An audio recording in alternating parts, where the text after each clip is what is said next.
सभी विद्यार्थियों का श्रीमती तारा देवी रामेश्वर लाल बजाज ट्रस्ट के सौजन्य से स्थापित राजकीय उच्च माध्यमिक विद्यालय ढांढन की स्मार्ट कक्षा रूम में हार्दिक स्वागत है।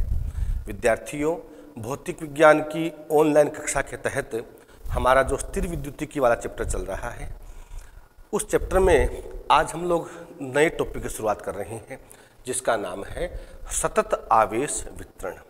आप लोगों को इस चैप्टर पहले में जो हमारी चर्चा चल रही है आवेश से संबंधित ही चल रही है। हम लोगों ने यहाँ पर दो शब्द काम में लिए थे, एक तो था विविक्त और एक था विद्यार्थियों सतत। आप लोगों को यदि याद है, मैंने आपको आवेश का क्वांटीकरण जब पढ़ाया था उस समय ये शब्द लिया था, आवेश का विनिमय है वो विविक्त के रूप में था। आज हम पढ़ने वाले हैं सतत आवेश वितरण। इसका मतलब क्या हो गया? यदि आवेश का वितरण विविक्त नहीं होकर सतत हो तो उसे हम क्या बोलेंगे? सतत आवेश वितरण। अब यहाँ पर आप लोगों को ध्यान देने की जरूरत है। विद्यार्थियों, जब आवेश का वितरण विविक्त नहीं होकर सतत रूप से होता है उस समय हम क्या करते हैं? आवेश वितरण को अत्यंत लघु अल्पांशों में, जैसे ये कोई पृष्ठ है, मान लीजिए कोई प्रभाग है, आवेश वितरण को अत्यंत लघु अल्पांशों में, जैसे यहाँ पर इसके बहुत सारे हमने अल्पांश ले लिए, ये कोई अल्पांश ले लिया, आवेश वितरण को अत्यंत लघु अल्पांश में वियोजित करके विद्यार्थियों हम लोगों को यहाँ पर अध्यारोपण का जो सिद्धांत हमने पढ़ा था उसका हमें प्रयोग लेना पड़ता है।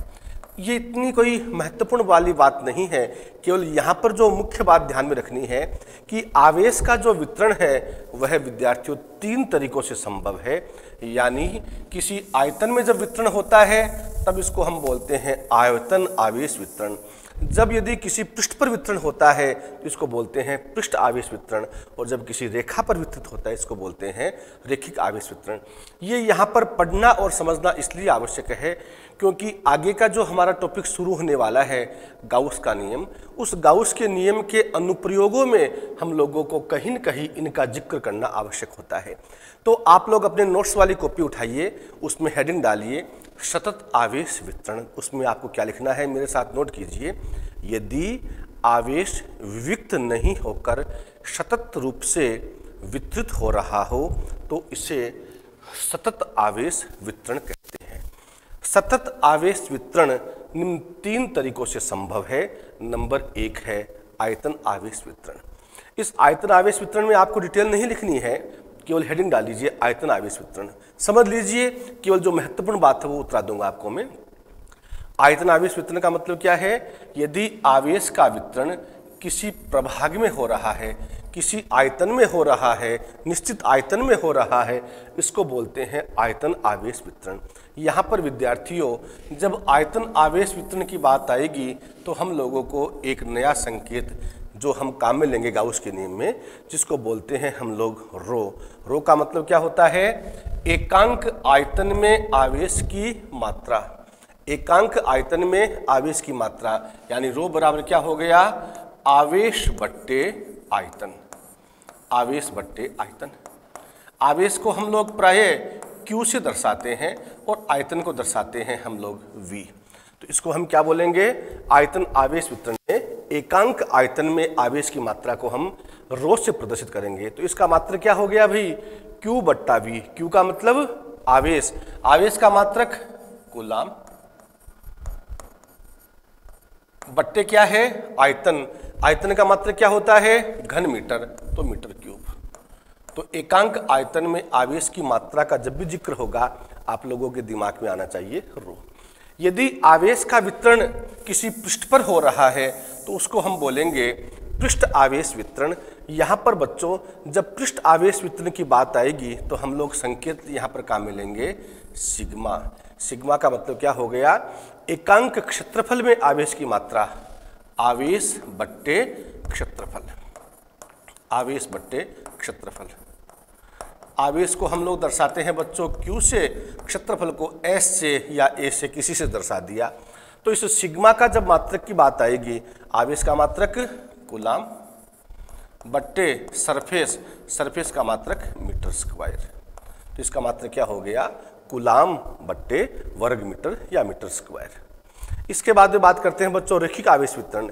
यदि आवेश का वितरण एक रेखा पर एक समान रूप से वितरित हो रहा हो तो उसे बोलते हैं रैखिक आवेश वितरण। रैखिक आवेश वितरण की बात आएगी तो हम लोग यहाँ पर काम में लेंगे लेमडा। लेमडा का मतलब क्या हो गया, एकांक लंबाई में आवेश की मात्रा यानी Q बट्टे L। Q का मात्रक कूलाम और लंबाई का मात्रक मीटर। तो विद्यार्थियों इस टॉपिक में आप लोगों को केवल 3 बातें ध्यान में रखनी है। एकांक आयतन में आवेश की मात्रा रो, एकांक क्षेत्रफल में आवेश की मात्रा सिग्मा और एकांक लंबाई में आवेश की मात्रा लेमडा। क्योंकि गाउस के नियम के जब हम अनुप्रयोग पढ़ेंगे तो वहां पर विद्यार्थियों तीनों संकेत काम में आएंगे, हमारे रो, सिग्मा और लेमडा। एक बार पुनः ध्यान दे लीजिए, रो का मतलब एकांक आयतन में आवेश की मात्रा, पृष्ठ आवेश वितरण का मतलब एकांक क्षेत्रफल में आवेश की मात्रा आवेश बट्टे क्षेत्रफल, और रैखिक आवेश वितरण का मतलब एकांक लंबाई में आवेश की मात्रा कूलाम बट्टे मीटर। तो इस सतत आवेश वितरण में आप लोगों को विशेषतः 3 ही बातें ध्यान में रखनी है, रो, सिग्मा और लेमडा। धीरे धीरे हमारा चैप्टर आगे बढ़ता जा रहा है। एक बहुत ही महत्वपूर्ण टॉपिक की शुरुआत करने जा रहे हैं। नया हेडिंग डाल लीजिए बच्चों, विद्युत फ्लक्स। विद्युत फ्लक्स, फ्लक्स का मतलब होता है बच्चों पार होके जाना। फ्लक्स का मतलब होता है पार होके जाना। तो यहाँ पर आप सारे बच्चे ध्यान देना, हम लोगों को ध्यान है कि विद्युत क्षेत्र को दर्शाने के लिए हम लोग विद्युत बल रेखाएं खींचते हैं। ये मान लीजिए किसी स्थान पर एक समान विद्युत क्षेत्र को निरूपित करने हेतु विद्युत बल रेखाएं खींची गई है। ये बच्चों कोई आपने क्षेत्रफल ले लिया, ये क्षेत्रफल ले लिया, इस क्षेत्रफल को आपने अनेक छोटे छोटे भागों में बांट लिया। क्षेत्रफल तो ले लिया आपने, इस पूरे का क्षेत्रफल क्या है S, और यहाँ पर आप लोगों ने एक ये अल्पांश ले लिया, ये कोई अल्पांश ले लिया। इस अल्पांश क्षेत्रफल का मान है वेक्टर ds, और यह विद्युत क्षेत्र जिसको आप बोल रहे हैं वेक्टर E। तो यहाँ पर वेक्टर E और वेक्टर ds के बीच का जो कोण है आपके सामने है, आप इसको कह दीजिए थीटा है। तो बच्चों विद्युत क्षेत्र में यह जो अल्पांश है ds जिसको बोल रहे हैं, इस अल्पांश से संबद्ध जो विद्युत फ्लक्स होगा, संबद्ध का मतलब यहाँ पर मैं अपनी किताब जब आप पढ़ेंगे तो वहाँ पर बच्चों संबद्ध शब्द की बजाय आपको मिलेगा निर्गत शब्द। 2 शब्द आएंगे, एक निर्गत आएगा, एक प्रवेशित आ गया। लेकिन जब हम संबद्ध की बात करते हैं तो उसमें दोनों संभव हो सकते हैं। जब हम आगे बढ़ते जाएंगे तब आपको मैं इन सब के बारे में धीरे धीरे बताता जाऊंगा। तो विद्युत क्षेत्र में ये जो अल्पांश है, इस अल्पांश से संबद्ध, चलो आप लोग ऐसा कर लो, निर्गत की बात कर लो, कोई फर्क नहीं पड़ेगा, आगे बता दूंगा आपको मैं। इस अल्पांश से संबद्ध या निर्गत जो विद्युत फ्लक्स है, विद्युत फ्लक्स को बच्चों हम लोग फाई से दर्शाते हैं, लेकिन जब अल्पांश की बात आएगी तो हम क्या बोलेंगे इसको, डी फाई। तो इस अल्पांश से निर्गत जो विद्युत फ्लक्स होता है वो किसके बराबर होता है, विद्युत क्षेत्र की तीव्रता वेक्टर E और क्षेत्रफल अल्पांश वेक्टर ds, इन दोनों के डॉट प्रोडक्ट के बराबर। डी फाई बराबर क्या आ गया है, वेक्टर E डॉट ds। तो इसको कैसे डिफाइन करेंगे हम लोग, एक बार पुनः ध्यान दे लीजिए। विद्युत क्षेत्र, ये जो लाइनें खींच रखी है ये विद्युत क्षेत्र है। विद्युत क्षेत्र में किसी क्षेत्रफल अल्पांश वेक्टर ds से निर्गत विद्युत फ्लक्स का मान विद्युत क्षेत्र वेक्टर E तथा अल्पांश क्षेत्रफल वेक्टर ds के बिंदु गुणनफल के तुल्य होता है। आप सारे बच्चे पहले चित्र बनाइए, फिर आपको मैं नोट करवा रहा हूँ। ये चित्र बना लीजिए। चित्र बनाकर आपको नोट क्या करना है, ध्यान दीजिए, अपनी कॉपी में नोट कीजिए। विद्युत क्षेत्र में स्थित किसी क्षेत्रफल अल्पांश वेक्टर ds, विद्युत क्षेत्र में स्थित किसी क्षेत्रफल अल्पांश वेक्टर ds से निर्गत विद्युत फ्लक्स, या संबद्ध भी बोल सकते हैं, से निर्गत विद्युत फ्लक्स विद्युत क्षेत्र की तीव्रता वेक्टर E तथा क्षेत्रफल अल्पांश वेक्टर ds के बिंदु गुणनफल के तुल्य होता है। विद्युत क्षेत्र में स्थित किसी क्षेत्रफल अल्पांश से संबद्ध बोल दीजिए चाहे निर्गत बोल दीजिए। तो विद्युत क्षेत्र में स्थित किसी क्षेत्रफल अल्पांश से निर्गत विद्युत फ्लक्स का मान विद्युत क्षेत्र की तीव्रता तथा क्षेत्रफल अल्पांश के बिंदु गुणनफल के तुल्य होता है। ये बच्चों डी फाई बराबर आ गया है vector E dot D S. ये तो चूंकि संपूर्ण पृष्ठ जिसका क्षेत्रफल है एस, हम लोगों ने यहाँ पर एक अल्पांश लिया है जिसको आपने कहा है ds। तो यहाँ पर इस s में बहुत सारे ds है। जब हम संपूर्ण पृष्ठ की बात करेंगे यानी d फाई से आपको फाई का मान ज्ञात करना है। आप लोगों को कक्षा 11 में मैंने अवकलन समाकलन की जब बात बताई थी, यदि आप लोग dy से y प्राप्त करना चाहते हैं, बोलो क्या करेंगे, समाकलन। जब भी संपूर्ण पृष्ठ की बात आती है आपको ध्यान है योग करते हैं, और योग के लिए कौन सी संक्रिया अपनाते हैं हम लोग, समाकलन संक्रिया। तो आप इसके आगे नोट कीजिए डी फाई बराबर vector E dot D S के आगे नोट करो। अतः संपूर्ण पृष्ठ से संबद्ध विद्युत फ्लक्स, इसको समीकरण नंबर 1 दे देना। अतः संपूर्ण पृष्ठ से संबद्ध विद्युत फ्लक्स, इसको बच्चों आप लोग समाकलित कर देना। तो यहाँ पर आ जाएगा फाई बराबर, इसका समाकलन कर लिया, vector E dot D S. और यहाँ पर विद्यार्थियों समाकलन के नीचे निशान लगेगा एस का, और इसका उच्चारण क्या करेंगे हम लोग, फाई बराबर surface integral vector E dot D S. Phi बराबर surface integral vector E dot D S. तो परीक्षा में बच्चों प्राय प्रश्न आता है विद्युत फ्लक्स को परिभाषित कीजिए। 1 नंबर का प्रश्न आएगा तो आप लोगों को भाषा याद रखने की जरूरत नहीं है। आप लोग यदि 1 नंबर के प्रश्न में इतना भी लिख देंगे, चाहे डी फाई बराबर vector E dot D S लिख देना, चाहे फाई बराबर surface integral vector E dot D S लिख देना, बहुत पर्याप्त है। दोबारा सुन लीजिए, विद्युत क्षेत्र में स्थित किसी क्षेत्रफल अल्पांश से निर्गत या संबद्ध विद्युत फ्लक्स का मान विद्युत क्षेत्र की तीव्रता तथा क्षेत्रफल अल्पांश के बिंदु गुणनफल के तुल्य होता है। डी फाई बराबर इतना, और संपूर्ण पृष्ठ की बात की तो इतना आ गया है। अब बच्चों चूंकि हमने विद्युत फ्लक्स का टॉपिक शुरू कर दिया है तो हमें इसके बारे में सारी जानकारी होनी चाहिए। सबसे पहले तो इसकी प्रकृति जाननी है कि ये सदिश है या अदिश। देखो ध्यान देना, ये विद्युत फ्लक्स किसका परिणाम है, 2 राशियों के डॉट प्रोडक्ट का परिणाम है।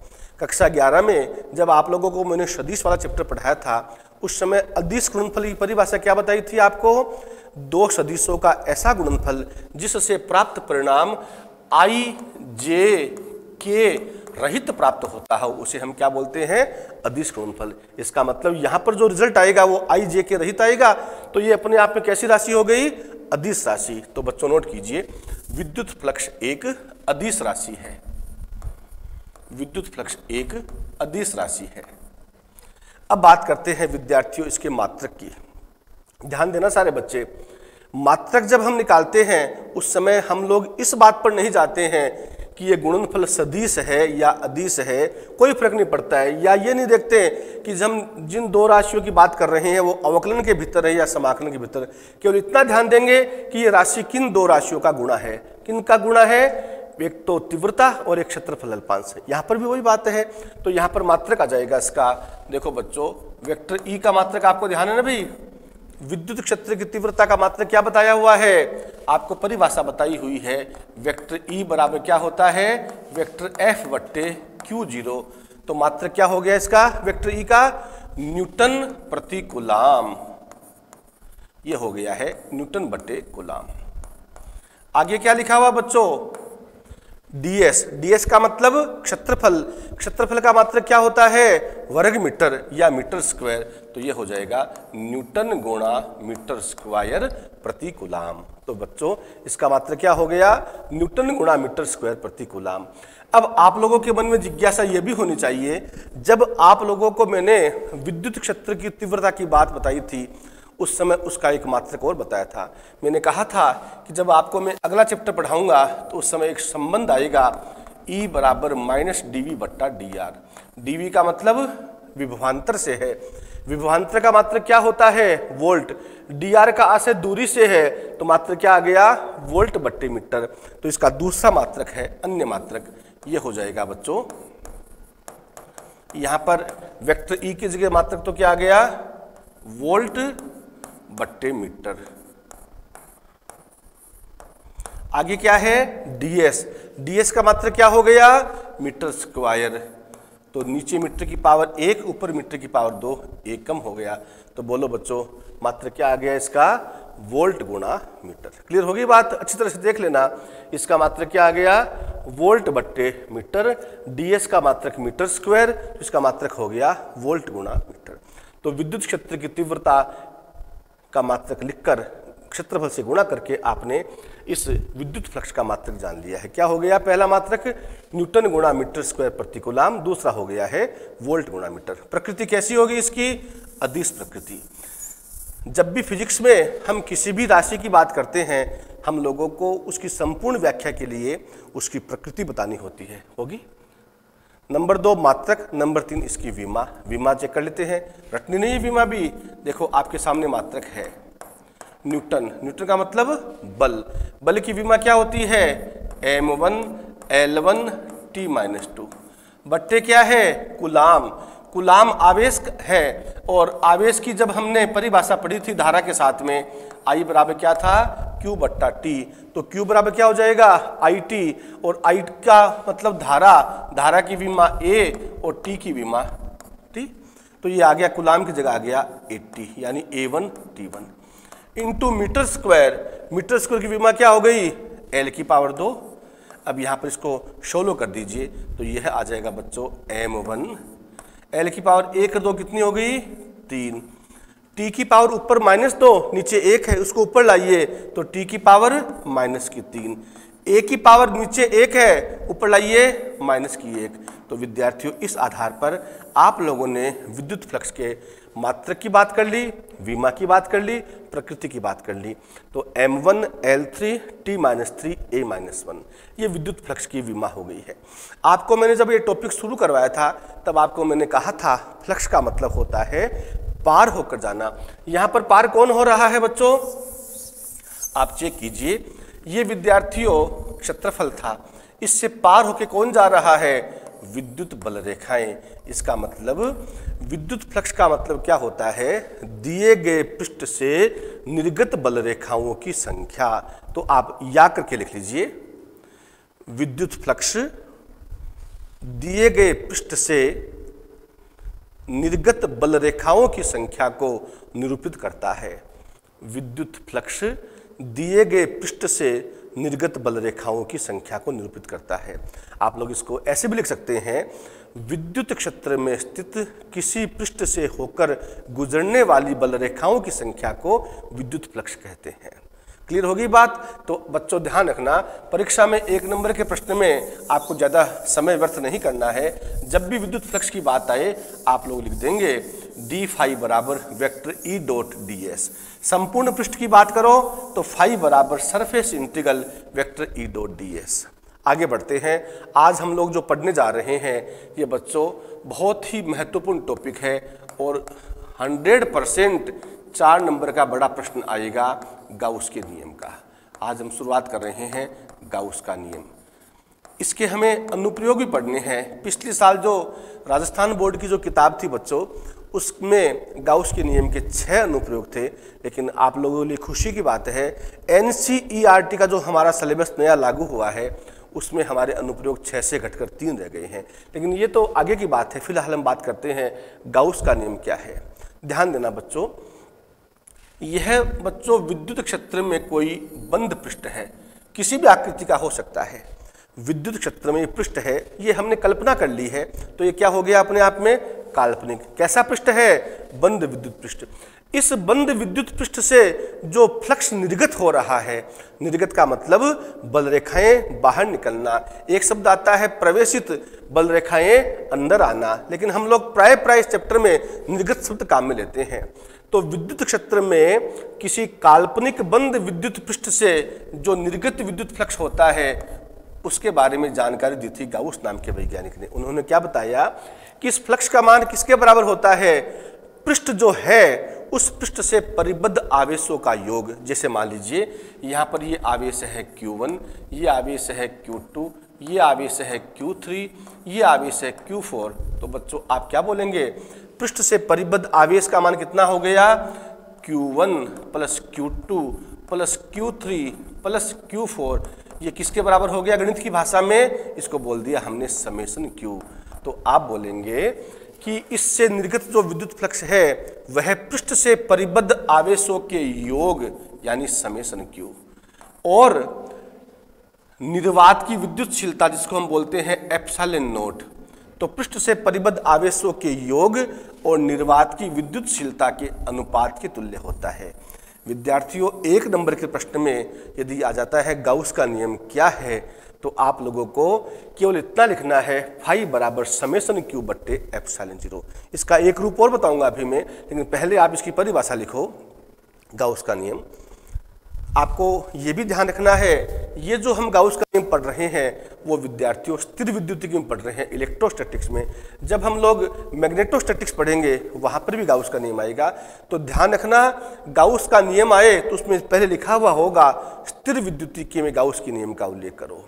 तो हम जो पढ़ रहे हैं वो किसके तहत पढ़ रहे हैं? स्थिर विद्युतिकी में। नोट कीजिए बच्चों, विद्युत क्षेत्र में स्थित किसी काल्पनिक बंद विद्युत पृष्ठ से निर्गत विद्युत फ्लक्स का मान पृष्ठ से परिबद्ध आवेशों के योग तथा निर्वात की विद्युतशीलता के अनुपात के तुल्य होता है।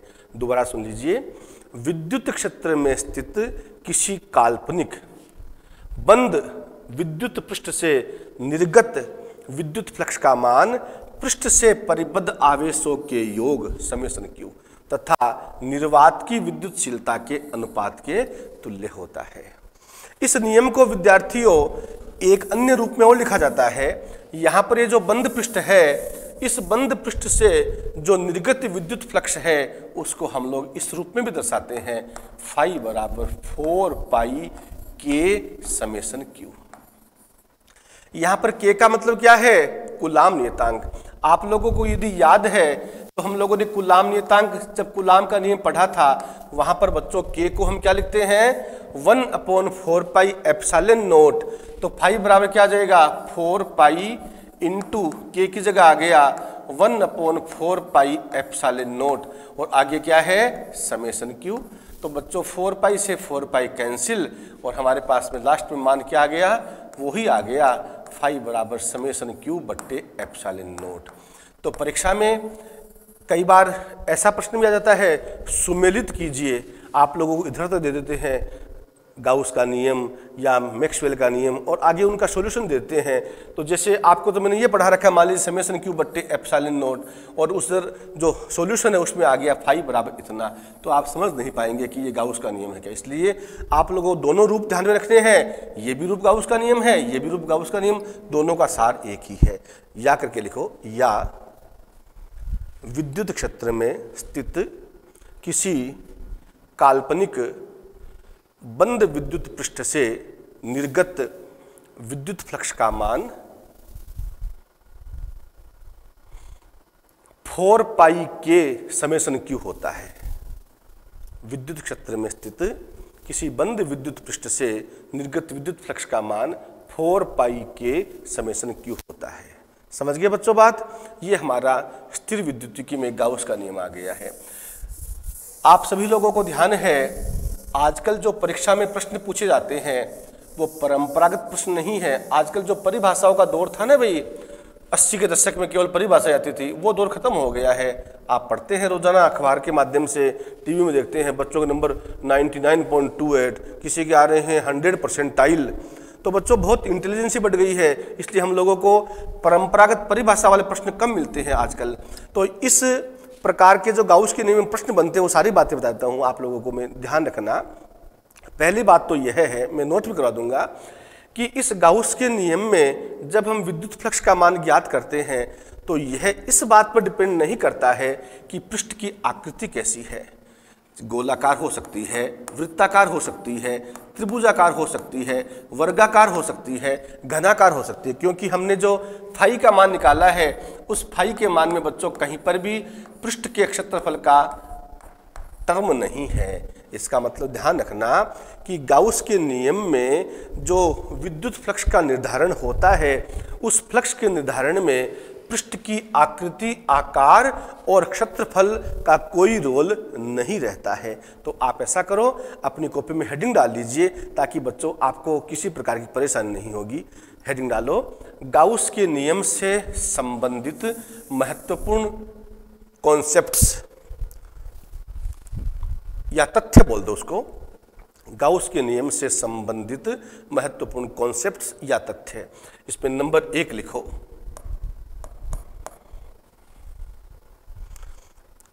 गाउस के नियम से फ्लक्स निर्धारण में पृष्ठ की आकृति, कोमा आकार तथा क्षेत्रफल का कोई महत्व नहीं रहता है।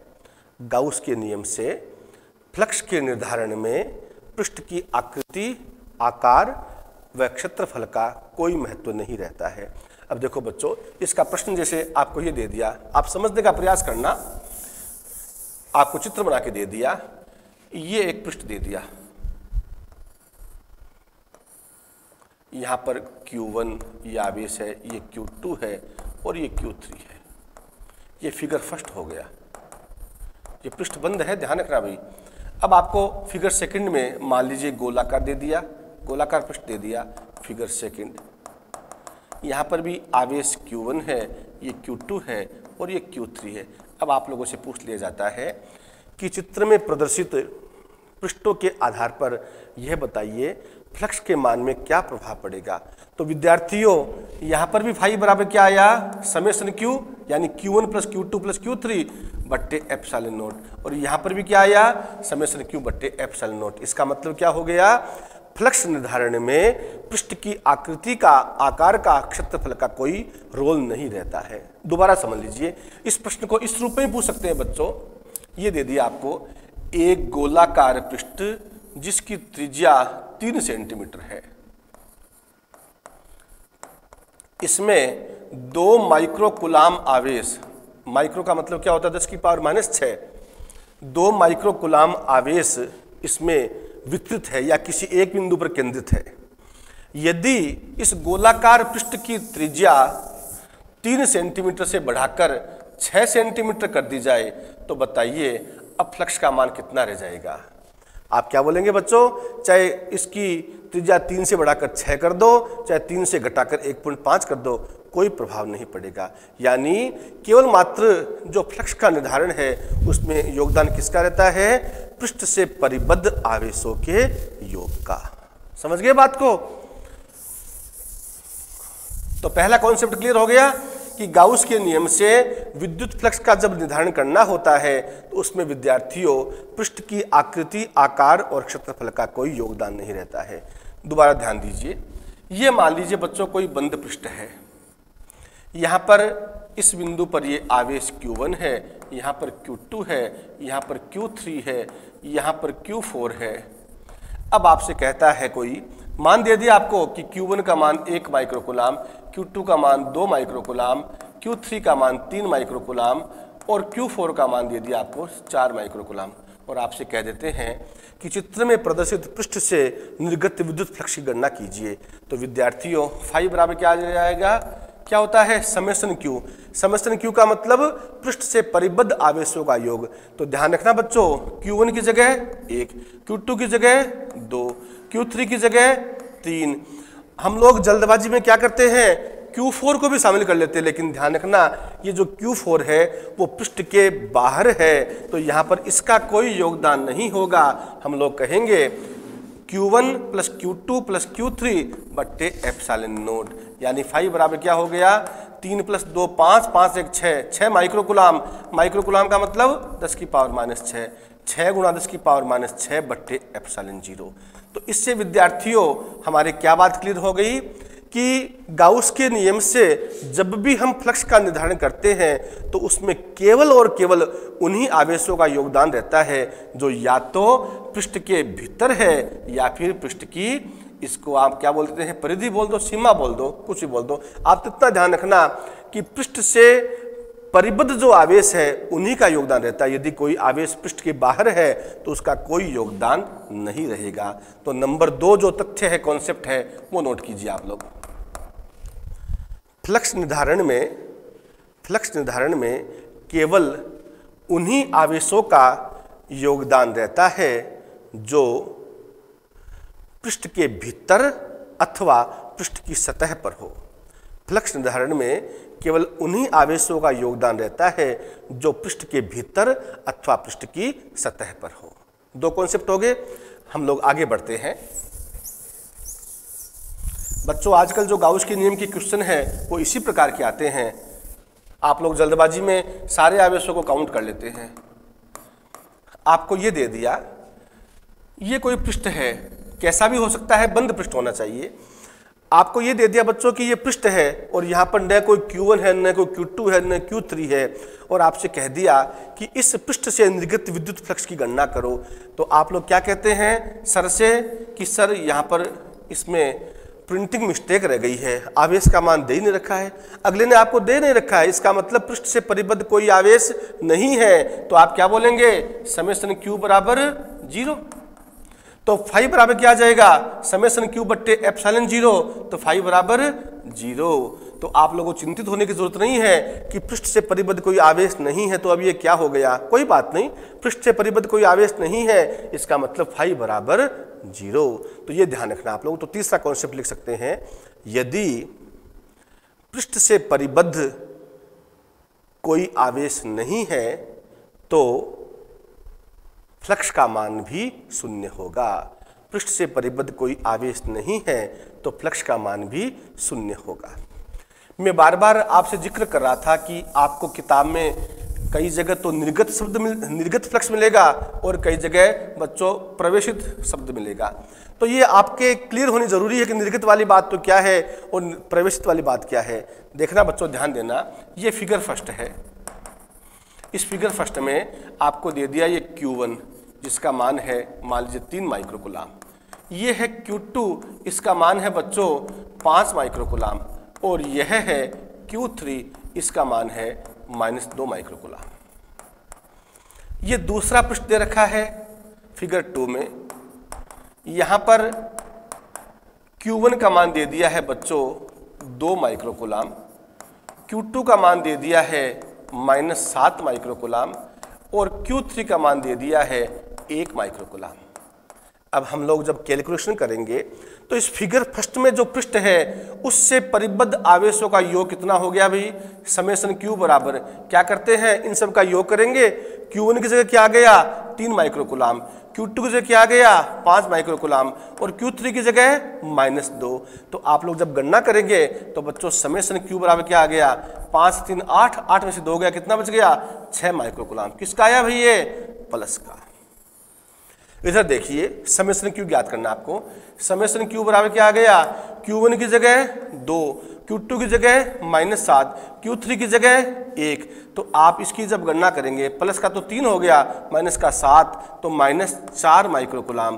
देखो बच्चों, ये एक बहुत ही महत्वपूर्ण निष्कर्ष हमारे सामने है।